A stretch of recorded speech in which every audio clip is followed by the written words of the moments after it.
So, hi everyone. Today I would like to start the Research Method and Statistic Lecture 2, and here's the notes. So first of all, I would like to talk about how to find the sample of some research. First of all, we need to set up the target population. For example, when our research question is about the obesity, for example, about diabetics, we need to find the obesity people suffering from obesity. So our target population will be the people having obesity, and the sampling frame maybe we need to uh, reduce the sampling size. For example, we need to find the people having obesity in America for specific. That means this step we choose to select a district or a country to reduce the sample size. And finally, we can select randomly the sample size or non-randomly as you like. And later on, I will talk about how we can select the sample randomly or not in a non-random system. So this method includes inclusion and exclusion criteria. It fulfills all the criteria for inclusion and exclusion, and it is also representative to find sample like this because it suits the research question a lot. So here's two different kind of sampling method. It is divided into probability sampling and non-probability sampling. So first of all, I would like to go through the probability sampling first. There are four minor method of probability sampling. So the first one is the simple probability. It has no method. We just need to blindly find the people who are willing to join the research, and it is through simple probability, and everyone have a simple chance and equal chance to join this. And the second one is the systematic sampling, and we need to divide people into groups, and we select the groups to be the sample.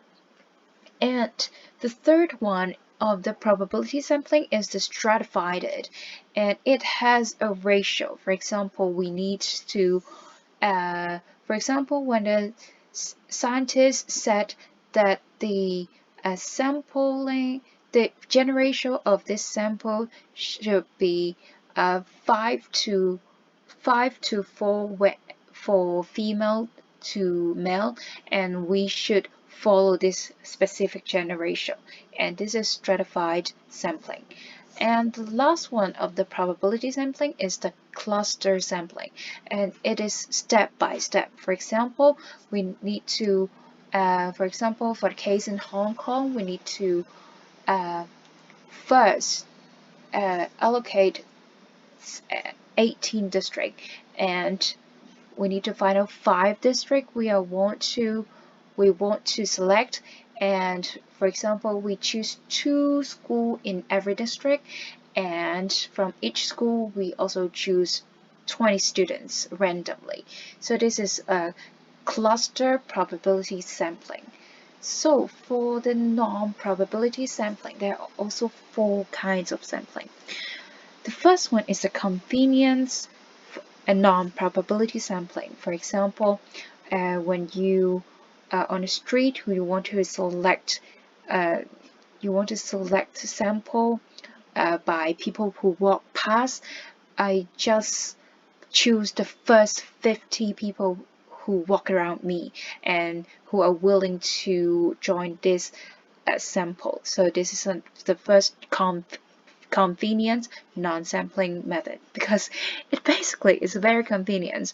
I just need to choose the first 50 people who walk around. So the second one is the quota sampling. It's similar to convenience. No, sorry, it's similar to the stratified probability sampling, like it here said. It also have, there are also a ratio for specific criteria or specific factor. So the third one is a purposive, and these researcher can choose people who they like or who they want with a subjective mind. So this is a purposive. The researcher can have a specific purpose to choose anyone he want. So the last one is the snowball non-probability sampling.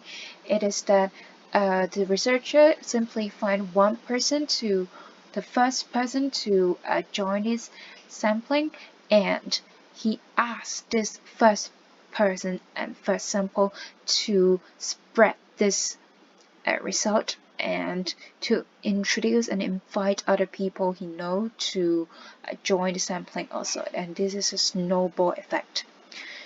So afterwards, I would like to talk about the continuous and categorical data.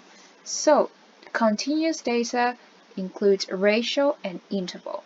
The ratio data includes absolute error, which in turn the interval data does not include absolute error. So for example, the ratio data is for example, a 40 cm is equal to 2 times 20. So we can have a ratio and regular interval between all units. However, for interval, the example is that 40 degree is not directly equal to twice hotter than 20 degrees Celsius. So this is an example of interval data. So for the categorical data, it separates into ordinal data and nominal data.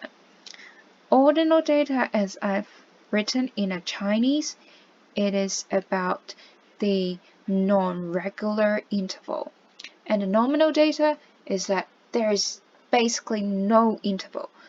For example, if there's a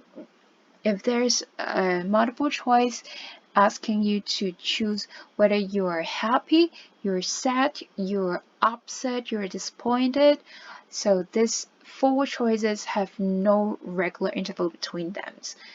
So lastly, I would like to introduce the instrument type of the research. It is separated into the hard instrument and soft instrument, respectively. The hard instrument is that we can see it, simply see it, touch it, and feel it. For example, we can hold a balance in hands and measure somebody's weight, and we can see a meter to measure some distance. However, for the soft instrument, we have examples of interview, questionnaire, and observation. It is a kind of subjective instrument, and we cannot see it. We cannot measure in a very equal interval for every single person. So I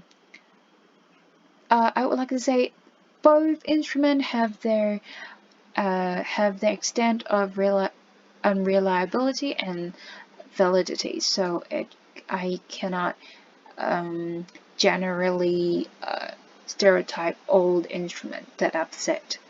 So this is the end of the lecture 2, and hope you enjoy it.